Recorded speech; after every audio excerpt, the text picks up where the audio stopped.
Hello, and welcome back to Isaac's Reviews. I hope you enjoyed that last video. I'm assuming you did because you're back, so welcome back. In the last video, I talked briefly about some of the problems of modern entertainment. I'm going to address that topic again in today's video. I think the modern superhero, or even just the modern hero, is more often than not a man, funny, quippy, with a large team of people who assist in his adventures. Some good examples of this would be like any of the superhero shows on the CW. Like you got the Arrow, and he's got a team, and they do quite a lot of quipping and whatnot. I enjoyed that show, but it's an example. The Flash. You've got your modern superhero movies. Spider-Man, he gets his costume from Tony Stark. He's got an AI that helps him out. You've got your, your Avengers, various things of that nature, where they're surrounded by a group of individuals that kind of help them with their superheroing. Modern hero is often drawn into the conflict through a personal loss. He's usually seeking a singular goal, whether that be revenge or justice. Prime example of this, Spider-Man, right? Batman even. Usually starts off with revenge and then kind of morphs into a fight for justice, right? Rarely is the modern hero a man of strong moral character who seeks to do the right thing simply because it is right. And a lot of people will argue and say, well, that's too simple of a motivation for a hero. It's too simple for him just to want to do the right thing. No one can relate to that. You have a very good point. It may be a little hard to relate to somebody that just does the right thing because it's right. You might not be able to see yourself in that character. But what if that's the point? What if the goal is not you being able to see yourself in the character, but what if the goal was to be aspirational? What if the goal was to give you something to strive for? What if you, teen, child, adult, wherever you're at, by trying to imitate your favorite hero, what if you did more than just run around pretending to shoot things? What if you instead demonstrated courage, skill, and a driving need for justice? I give you pulp heroes. Whether they be the Shadow, Solomon Kane, the Avenger, or in today's case, the Phantom, I believe that pulp heroes are 20 times better than any of your modern DC or Marvel superheroes. Where Spider-Man would cry about not getting the girl, the Phantom would marry the girl, swoop her off to the jungle, and live happily ever after. Where Batman would cart the Joker off to the asylum for the millionth time, the Shadow would put a bullet in him. Where Superman would arrest Lex Luthor again and again, the Avenger would have a cabal of evildoers turn on each other and wipe out their trio of evil once and for all. Pulp heroes. I love them. And I think it's the cure for those modern, weak, sorry excuses of heroes today. Today we are going to be discussing the Phantom. While the character was originally created in the 1930s, this book that I'm holding in my hand was published in 1972. Written by Lee Falk, the creator of this great hero. This character Now I'm going to read you the intro blurb because I love it. The Ghost Who Walks, the Phantom. Over 400 years ago, the lone survivor of a pirate attack on his ship swore to devote his life to the destruction of cruelty and injustice. He was the first Phantom. His son and his son's sons, generation after generation, succeeded him in the crusade. Their faces masked, they were loners who lived lives of mystery and danger, moving in and out of the shadows, stalking, feared by wrongdoers everywhere. And so the legend grew, the legend of Kit Walker, the man who cannot die, the ghost who walks, the Phantom.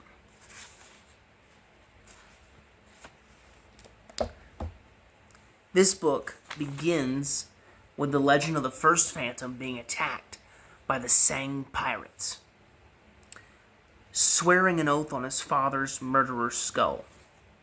His ship is attacked, his entire crew is killed, he survives, he drifts to shore, and the only thing he can find is his father's murderer. And he picks up the skull, and he swears an oath of vengeance. The Phantom's Oath is a wonderful mission statement. All great heroes have them. Superman has one, right? Truth, justice, and the American way.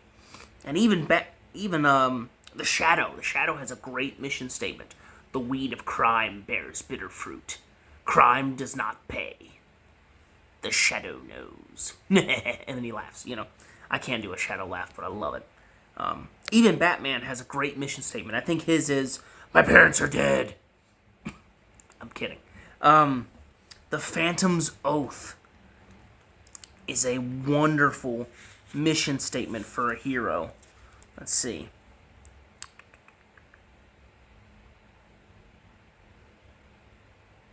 Here you go. The Phantom's Oath. He swears it on the skull of his father's murderer. "I swear to devote my life to the destruction of piracy, greed, cruelty, and injustice, and my sons and their sons shall follow me." We're in for a treat, folks. This is good stuff. 20 generations of Phantoms lived and died. The Phantom that all of these books are based on, or about, is the 21st Phantom, Kit Walker. A doctor, Dr. Axel, to be specific, is abducted and taken through the woods to deliver a baby. It's a boy. It's Kit. The doctor is given gold, jewels. He's told by the current Phantom, Kit's father, to go build a hospital with him. And he's also given a mark on his face. The mark looks like 2 crossed sabers or P's. It's the good mark of the Phantom. The Phantom has 2 marks that he gives out. One is a good mark, which is supposed to help protect someone. Anyone who sees it knows he's an ally of the Phantom, and they're going to think twice about trying to hurt that person. And the other is a bad mark, which is essentially just the skull. Any criminal that he hits with this mark, it becomes almost a permanent brand and stays on wherever he's hit them, whether it be the arm, usually the face, because he's punching people in the face, right? And then they have a hard time being a criminal because they've got a brand saying, "Hey, I'm a criminal and I've encountered the Phantom." All right. So the doctor is then blindfolded and taken away, and then we watch Kit grow up. He lives in the jungle and has an array of jungle pets. This reads very much like a fantasy story in parts. He has a small, shaggy pony who he's named Fuzzy. No, Fuzzy is the lion cub. He has a leopard named Spot, and he has a tiger named Stripes. He also has a best friend named Garan. Now, Garan is one of the pygmy people in this book, and he is Kit's friend, confidant, and protector for a number of years.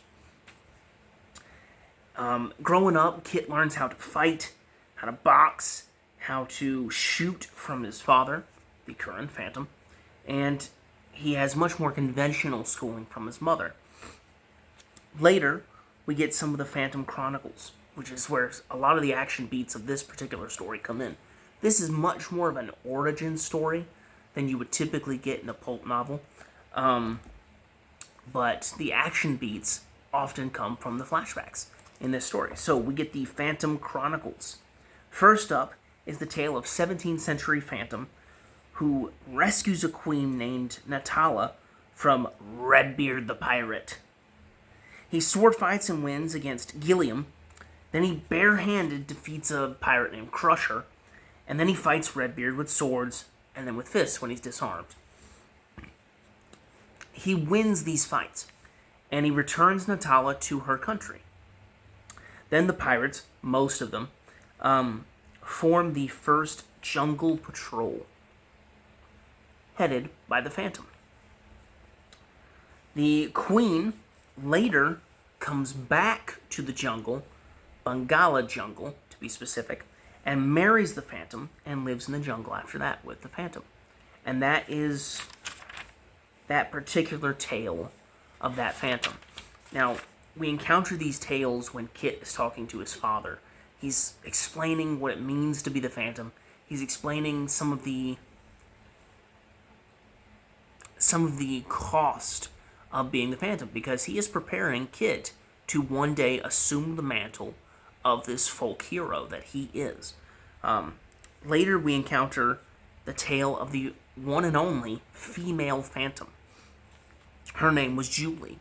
She was a twin of the then current Phantom. He boarded a pirate ship. He got captured, wounded, and thrown overboard. She jumped in the water, saved him from drowning, ended up killing a crocodile. It saved him from being eaten by a crocodile, and then loaded him on a horse and took him home. She then turned around, took his uniform, and went after the bandits who had kidnapped him in the first place. Or rather, he had tried to fight them and failed, and then they captured him. So she is now going after the bandits. She defeats the bandits. She rescues and ends up marrying a missionary man. After these particular tales are told, the story shifts back to just the regular flow of the story. These are kind of flashbacks told through the chronicles of the Phantom, right? Kit's father is telling him these tales. Once he's done telling these tales, we shift back into the main narrative of the story. Turns out Kit is now old enough to go to America to continue his education. Kit is escorted to the ship that will take him and Garan to America. Little Kit arrives with his uncle and aunt in America, and this is a difficult process. Much of this story is a coming-of-age story, and you get a lot of coming-of-age tropes in this story. Kit struggles to fit in this civilized world. He gets into various mischief, including but not limited to schoolyard fights, arguing with his teacher, sneaking out to swim in the river in the middle of the night, and finally, Kit makes up his mind to go home. He tells Garan, hey, we're going to go home. I can't stand it here. They're in middle America. They're not enjoying it. So he leaves a note, and he and Garan set out. Now, it's worth a mention that Garan at this point is older than Kit by a handful of years. The book describes him as a small man. But because he is small, he often passes for a child. And so no one really thinks twice about Kit having this small man near him because he's his childhood friend. So he and Garan set out. Garan knows that this is a terrible idea to try to sail back home through, the ocean to his jungle home. Specifically because he's been tasked with taking care of Kit. He's been told, hey, Kit needs an education. You're going to help him get that education. And so he knows this is a horrible idea, but he sets out with Kit. He takes them in circles, not really straying very far from the town they're in. Finally, they head back home. Later, Garan finally decides it's time for him to leave and go back home. With his last link to his home gone, Kit begins to settle into his new home. He excels in archery, track, and football. He becomes something of a celebrity when he kills a tiger that escaped from the zoo with a bow and arrow. Then Kit's mother died. and he gets a letter.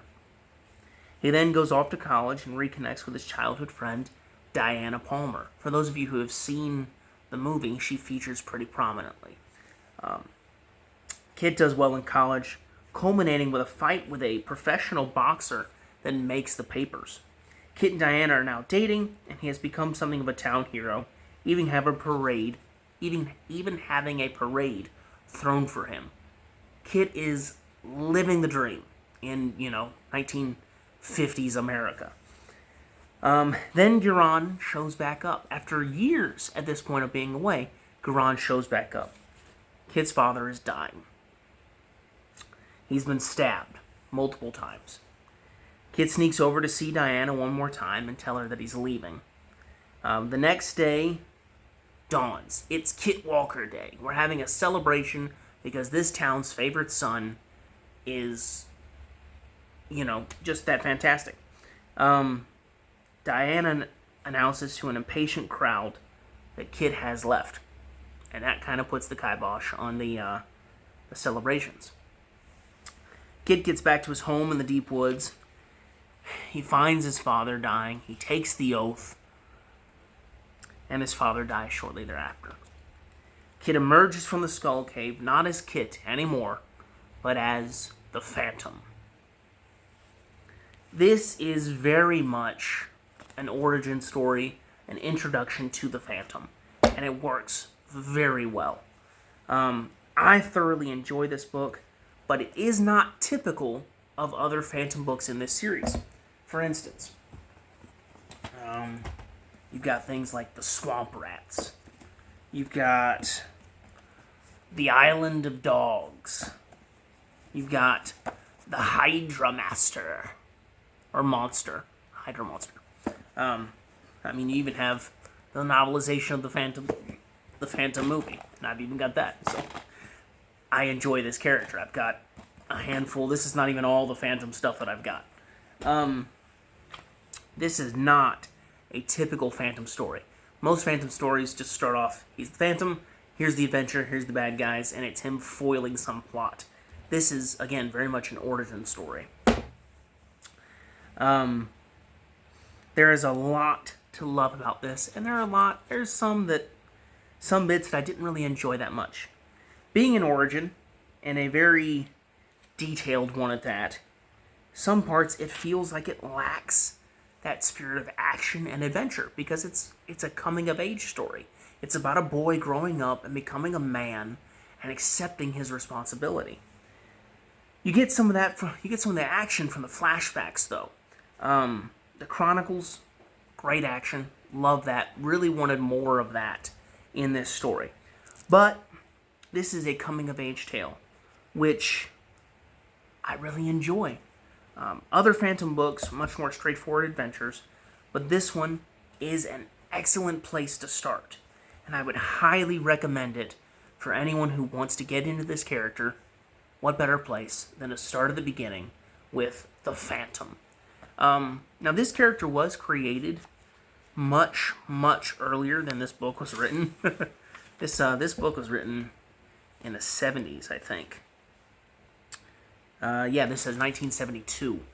The character itself was created, I want to say late 30s, early 40s, in a comic strip by Lee Falk.